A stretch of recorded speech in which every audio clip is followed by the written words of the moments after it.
அனைவருக்கும் வணக்கம். வீக்லி மே 5வது வாரத்திற்கான வீக்லி அனலைஸ்ல வரும் வாரத்திற்கான சப்போர்ட் அண்ட் ரெசன்ஸ் எங்க செல்லோ இல்லை பையோ ஆகிறதுக்கு ரெசன்ஸும் சப்போர்ட் எடுக்கிறதுக்கான வாய்ப்புகள் இருக்கு அப்படின்னு பார்க்கலாம். இது மேத்தமெட்டிக்கல் அடிப்படையில் நம்ம எடுக்கிறது. ஓகேங்களா? நம்ம எந்த நியூஸ் என்ன வருதுன்னு நமக்கு தெரியாதுங்க. என்ன பேட்டர்ன் ஃபார்ம் ஆகுதுன்னு நமக்கு தெரியாது. ஆனால் அந்த ப்ரைஸில் அது நடக்கும். அதுதான் மேக்ஸ். அதனால நம்ம மற்ற எதையுமே கவனிக்கிறது கிடையாது. எந்த நியூஸ் எதுவுமே நம்ம காதில் வாங்கிக்கிறது கிடையாது. ஓகேங்களா?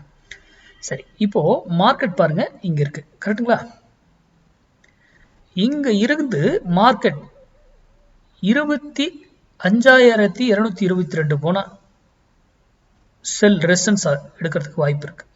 அதுக்கு stop loss 25,308 day candle closing பேஸ்ல.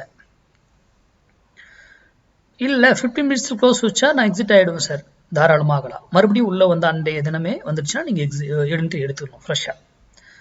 அதே போல் இங்கேருந்து கீழே சப்போர்ட் வந்தால் 24,492 24,492.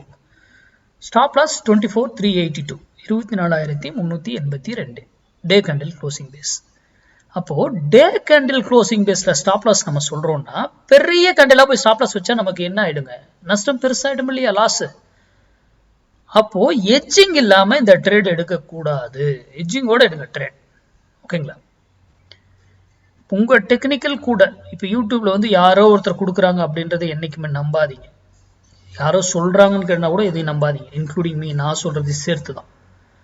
நீங்க அதை படித்து உங்களுக்கு உங்க பேட்டர்ன் நீங்க என்ன படிச்சிருக்கீங்களோ அது கூட இது ஏதாவது வேல்யூஸ் வந்தது, அந்த இடத்துல எனக்கு பேட்டர்ன் வருது, இந்த இடத்துல ட்ரெண்ட் லைன் வருது, இந்த வேல்யூ வருது அப்படின்னா பர்ஃபெக்டா மேட்ச் ஆகுதுன்னா பயன்படுத்திக்கோங்க. மேக்ஸ் தெரியாதவர்களுக்கு. தெரிஞ்சவங்களுக்கு மேக்ஸ் சார்ந்து அதை கூட ப்ராக்டிஸ் பண்ணி அந்த வேல்யூ எடுக்க நீங்க ட்ரேட் பண்ணுங்க. அப்போ இந்த வீக் இங்க இருக்கு, இங்க வந்தா மட்டும்தான் இந்த ரெசிஸ்டன்ஸ்க்கோ போனா மட்டும்தான் நீங்க முடிவு எடுக்கணும், அல்லது இங்க சப்போர்ட் வந்தா மட்டும்தான் நீங்க முடிவு எடுக்கணும். இதனுடைய targets minimum 100 points. 100 point sure அடிக்கும். இது 52 வாரத்துல 44 வாரம் டார்கெட் ஹிட் ஆயிடும். 8 வாரத்துல என்ட்ரி கிடைக்காம போகலாம், அல்லது ஸ்டாப் லாஸ் இருக்கிறாங்க ஆப்போசிட்ல அதை சேர்த்து 200 பாயிண்டா ரிட்டர்ன் கொடுக்கும். இதுல பவர்ஃபுல்லானவர் இயர்லி வீடியோ ஆல்ரெடி போட்டு செக் பண்ணிக்கோங்க. அது டார்கெட் எல்லாம் ஃபினிஷ் பண்ணிடுச்சு. மந்த்லி வீடியோ மந்த் பிகினிங்லேயே போட்டேன், அது என்ன நடந்திருக்குன்னு போய் செக் பண்ணுங்க. அதுக்கப்புறம் வீக்லி இதை பாருங்க. அப்போ இது எல்லாம் ஏதோ ஒண்ணுக்குள்ள ஒண்ணு தொடர்போடே இருக்கு. அப்போ யார் பவர்ஃபுல்னா இயர்லி தான், அடுத்ததுதான் மந்த்லி, அடுத்ததுதான் வீக்லி. அப்போ அதே டைரக்ஷன்ல வீக்லிலையும் உங்களுக்கு ட்ரிகர் ஆச்சுன்னா பெட்டர் மூவ்மெண்ட் கிடைக்கும் பெருசா. அப்போ அதை யூட்டிலைஸ் பண்ணி எட்ஜிங் இல்லாம இதை பண்ணாதீங்க. நன்றி, வணக்கம், வாழ்க வளமுடன்.